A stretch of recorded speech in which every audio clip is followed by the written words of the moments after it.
So last two pitch competitions. What do we have?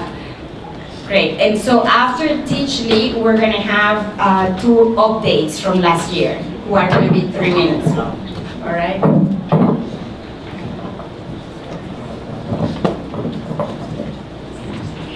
Can everybody hear me back there? How about over here? Yeah.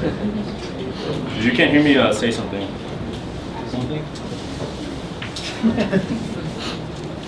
All right, I'm here with Teachly, and we're an edtech company. Can you hear me? How about now? How about now? All right, good. And give me a second to set up this presentation, but my name is Fred Diego, and I'm a backend developer at a company called Teachly, and we do, we don't do mics.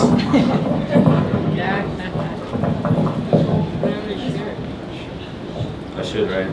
How about now? Good. All right, good. All right, so I'm with a company called Teachly, and we make educational software for children. And I'm here to talk a little bit about the edtech space and what that looks like, specifically games and edtech. So I'm a backend developer and a data analyst, so that's where I'm coming from, aka I'm a coder. I spend a lot of time in front of a screen. And I'm gonna tell you about what I do. So the edtech space is a $91 billion market. $2 billion of those dollars are spent on educational games. But a lot of these games are never gonna make it to market. Even though right now you can go on the App Store and look up games, you'll find hundreds and hundreds. And why is that? Part of the reason is laws. Student privacy laws are very, very serious things, and for very, very good reasons. But a lot of developers can't get around those, so they choose instead to target the parent market. If any of you play that bubble popping game, that's a parent market, that's a consumer market, it's not for schools. So we're trying to find ways around it to help developers get into schools, because there's this big gap. There's all these apps out, there's all this technology, all this innovation, but there's no pipeline into the schools that provides security for the privacy of students. So we're developing at Teachly a toolkit. I chose this because it's very difficult to conceptualize a software development kit in pictures. So it's a toolkit for developers so they can integrate into our system and then report their data in a safe, secure, and private way that is compliant with laws like FERPA and COPPA, which aim to protect students' privacy in schools. So that's a great concept, right? There's games, and there's schools, and there's classrooms, there's innovation, and there's students, and we're trying to connect them. Now that sounds really nice, but I want to show you a product that we have. This game here is called Animal Adventures. It's actually an Apple Design Award-winning game. It was one of the winners this year. And through this game, we provide two things. Personalized learning, meaning that you can go on there, find your class, find your face, and you get your gameplay every time you get on a different device, which is kind of a big deal for schools with iPads. But that's not really the takeaway. The takeaway is in the back end, it's in what I do. So this is an example of our dashboard, and through this dashboard, we're reporting fluency and standards. And that's actually one of the most useful things we can provide for schools. If you have all these games out there and a student can play them, and maybe they'll learn, but we don't know, now you can learn. We provided a way for developers to integrate it into our backend and report analytics on standards and fluency. So another example, we actually break down math into the most basic concepts, not called knowledge components. We'll have backgrounds in cognitive science, and then we map those onto skills, and those skills are what we teach. This makes our system very flexible. If we know skills, we can map you to any standards. If you're in Florida, you can use our stuff because we'll map you onto the Sunny State standard. Or if you're in New York, you can use Common Core. And that's the real value of this product. And that we provide actionable insight. So just check out this really nifty animation. So what is actionable insight? In our case, like we can say we provide a big data service, but what is big data without an actual insight? Meaning that I can say, hey, looking at this data, I can separate students into groups. These kids have mastered this, these kids need help this, Jose is really failing at this one concept. And we can help, we go beyond big data by providing specific actions. We don't just provide you data. Because we parse things down to the concepts, we can put those together into skills and say, hey, Abe, Grace, and Josh really need help on these 3 standards, on these 3 skills, and these students could benefit a lot more from gameplay. And this is what we have to provide, a backend service so that all these games, all this innovation that's out there can reach the students where it really should be. So just a quick, to end this, why now? Why does this matter now? Because we're at the verge of a technical revolution in our classrooms. We see this, we see this happening every day. You guys are learning programming because that's the future. So these are some of our amazing co-founders. They have PhDs in cognitive science and they're award-winning game designers. But more than that, they have 7 years or more of experience teaching in schools everywhere from California to Panama. So they know the students, they know the material, and they know the teachers. So who better to deliver innovation than these people, right? And yeah, let's teach them.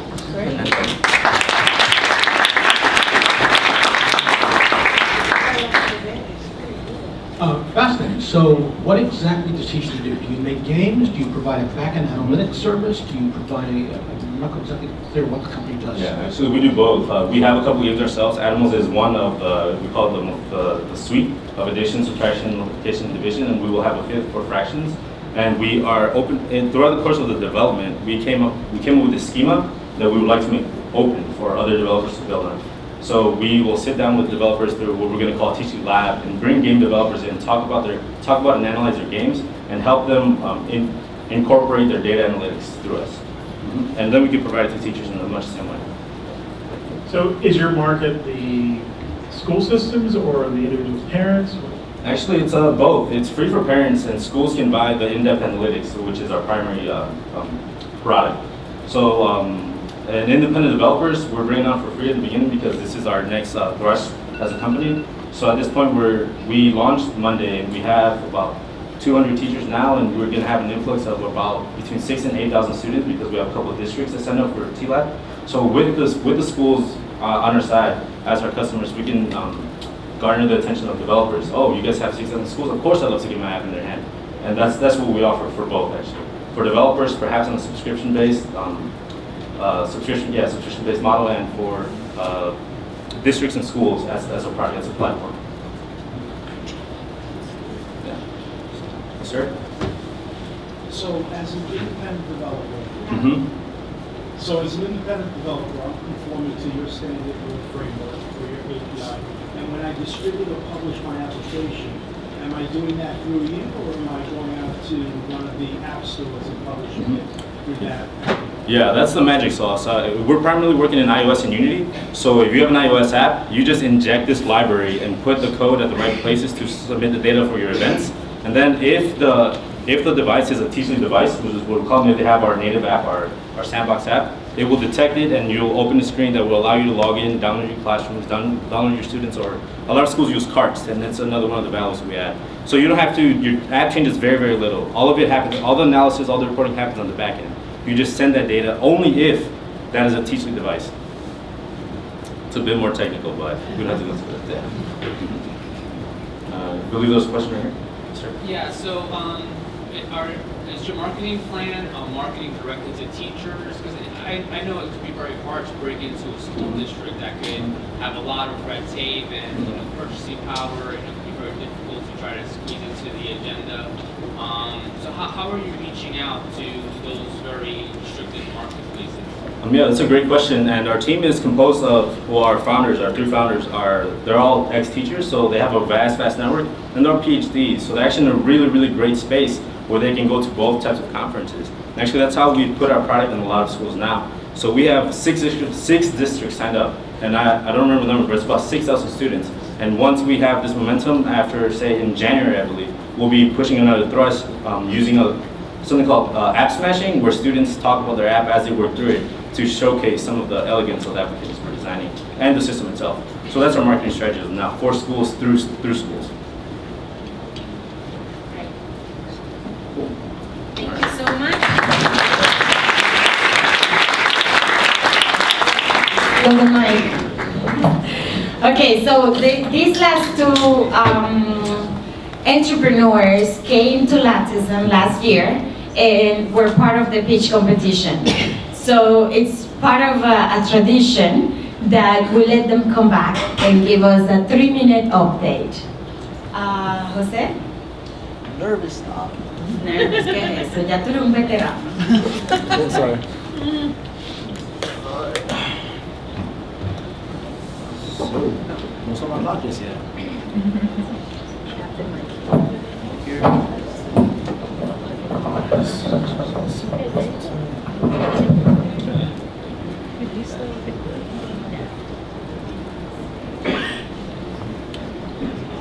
All right, ladies and gentlemen, my name is Jose Martinez. Can you hear me?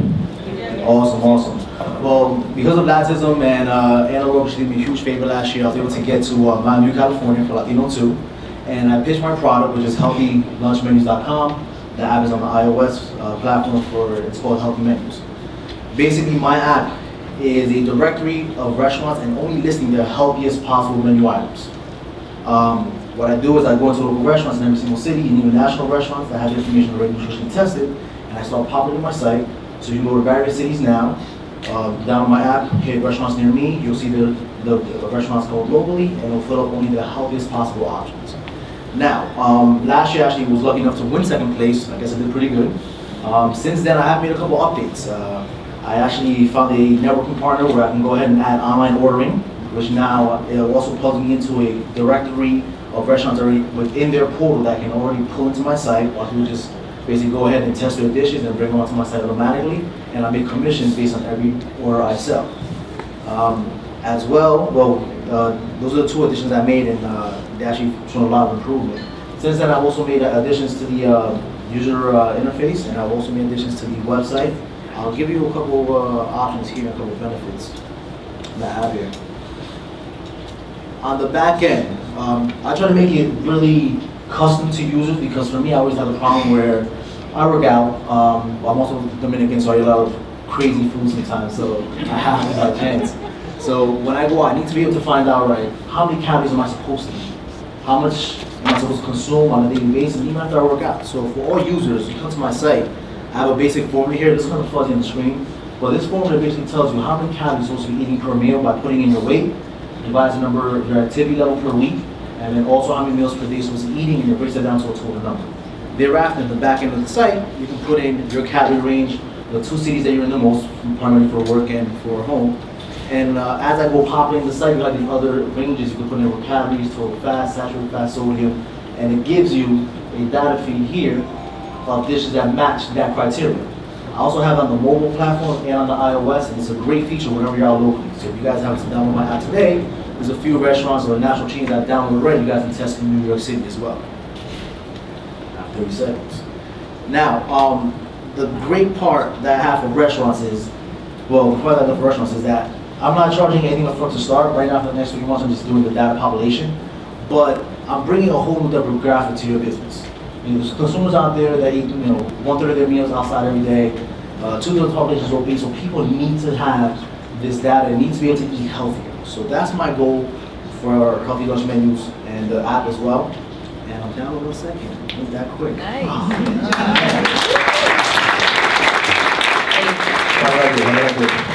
Questions? Is he even allowed to say questions? I have one here. Anybody? I think the concept is fantastic. Have you thought about maybe integrating with other like devices like Fitbit or anything that as a complementary to someone that's watching what they eat, and Right. have you considered expanding that kind of offering? Those for me are phase 2. Right now I have a situation where I need to populate the application and the website first, because without restaurants listed on the database, I don't have users. So my first goal is populate the site, bring in the traffic, and from there I can start going into stage 2 and connecting to other services and other APIs and other applications as well. Any other Great. questions? Thank you so much. One question allowed. Okay, last one. How do you market your idea to like a regular general public? General public right now, I haven't done a lot of marketing because, like I said, I'm doing the data population of the site, so I don't want to go start marketing the application, and there's really not content in every city that's really viable. But I do have a few marketing strategies when it comes to, well, my background is graphic design and also online marketing for my clientele through my creative design agency. So I do know strategies for online marketing, a lot of localized marketing as well with events at local gyms that a lot of gyms actually offer as a free service to local businesses, so that's something to take advantage of. And also direct mailing campaigns specifically within every single city that have the most populated restaurants. Very good. Thanks a lot. Thank you very much. Here, last one.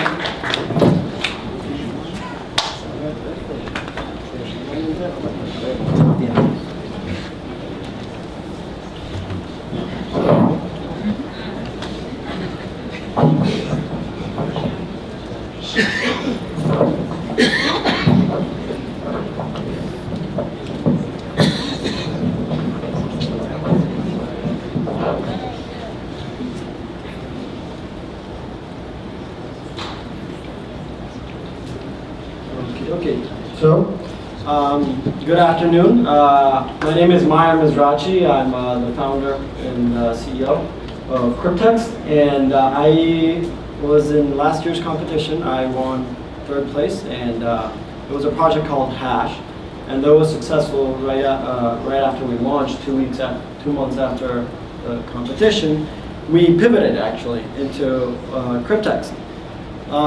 So I'm going to introduce to you this new secure messaging and email platform for enterprise. So the problem today is that you have no control over your data.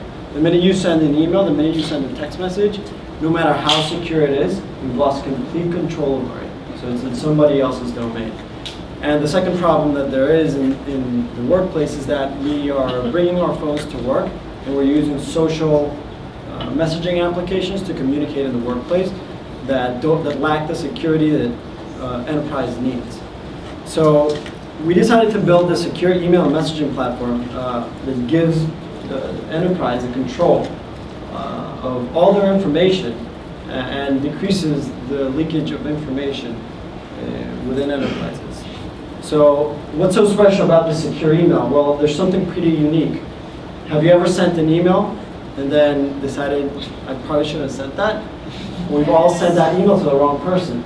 Well, with Cryptex, you can recall any sent emails. As I said, you never lose control of your information. No matter where it goes, you can always take it back. Moreover, it gives you real-time information on whether email has been read, opened, delivered, or even if it's been forwarded. In the messaging section, so imagine this being the WhatsApp for your own business. So you're talking about a company, multinational company, 10,000 employees, everyone is united in one secure communication platform where they don't have to add any contact and it's automatically synced with the corporate directory. All the messages are encrypted and from end to end, which means that there's no way for us to even know what the contents of the messages are. It has some ephemeral functionalities to it, so if you want the messages to be transient, you can do so also. So compared to our bigger competitors, we are the only ones who are giving people this type of control. And on top of that, we are finalizing with a secure encrypted calling functionality, which is coming at the beginning of next year. So we'll have a complete communication platform for enterprise. So let me just give you a little bit of good stuff. So since we launched, we raised $150K in angel funding, and we've generated already over $200,000 in revenue. We have a $16,000 burn rate, which is pretty much nothing. And we just launched our new online platform for small and medium businesses. And this growth rate that you see here is what we suspect to get in the online platform, but we've already passed the projections from the 16th of September. So I don't want to waste people's time, but this is my founding team. We've been working on this for over 6 months, and please feel free to check it out. It's called Cryptex. It's only for enterprise, and you can go online to cryptex.com and try a demo.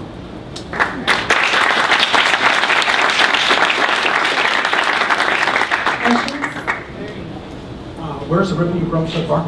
Sorry? Where's the revenue from so far, the $200,000 revenue? Sure, so we only focused on government clients initially. Last week we're at Disrupt, we launched openly to larger corporations, small and medium businesses also. So we've been doing business development with governments across Latin America and the Caribbean, and it's proven to be the best strategy when you have very little human resources in the team. So that's where it primarily comes from. Is it one client or?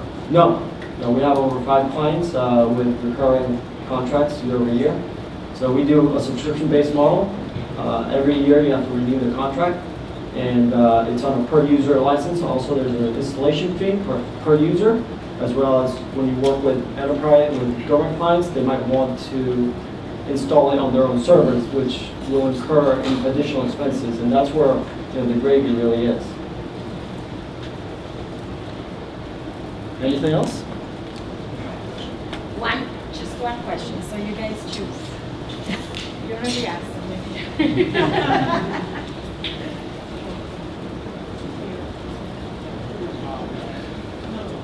No, her. Hi, so quick question, well, it's a multi-part question. Sure. First of all, do you have the ability to incorporate logging or tracking? Because like I work within the financial industry. Sure. And my company, they're against any type of instant messaging, so we use Google Chat, right? Of course. So they're against an internal because there's no ability to log. So logging, and then also, are you a cloud-based solution, or is there like a So server? so to answer the two-part question, yes, we do comply with all those data retention policies. In fact, our primary market is the financial services industry. Every time you send a message, it may self-destruct, and you may recall it from the recipient's device, but you're always keeping a record of everything that's being sent in your own company's files. You can run the platform from our secure cloud, or we can do a custom installation and run from your own secure servers. Great, thank you so much.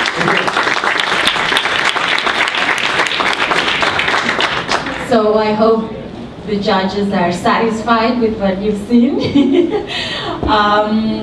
Now, what we're gonna do next, and maybe we should just remind everyone about the prices. Where's Anthony? So we have for the first prize, we have $10,000 that was collected by the community. You know, in Latism, we take pride of not begging. So we bring our own money, we collect our own money. So the donations taken during the registrations are all being put together, and that's the seed funding we're getting. So with pride, con dignidad, that's the very, very important for us in our community. So that's the first prize. Second prize, I think I need Anthony. I don't even know how they're calling the Android watches. Google Watch. Yeah.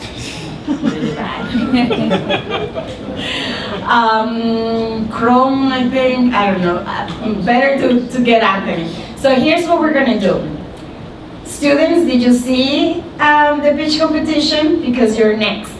So now the students are gonna go back while we do our last session, our last breakout. And we're gonna merge two breakouts, okay? So students are gonna go back and prepare their pitch competition. They've been working on an ideation project. And they're pretty much a problem-based solution, building a problem-based solution, and they form teams, and one from each team, or hopefully two from each team, will come and do the pitch, and we will vote for the best competition. So that's what we're gonna do when we come back here and do the closing. So very exciting, because let's see if you guys have been good teachers to the students, and that's the idea, to build that pipeline. So, and when we come back, we'll announce the decision of the judges, who the winners are, and that's it. So we're gonna go, let's see, the advanced will stay here, and the beginners will go to Hohokus? Yes.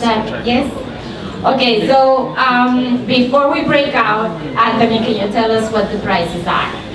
Oh, what the prizes are? Actually, we're figuring out those right now. First place, second place, and third place, right? So I think first place is a Chromebook, a tablet, and a Chromecast. That's too much. Okay, so first place is flan. First place is flan.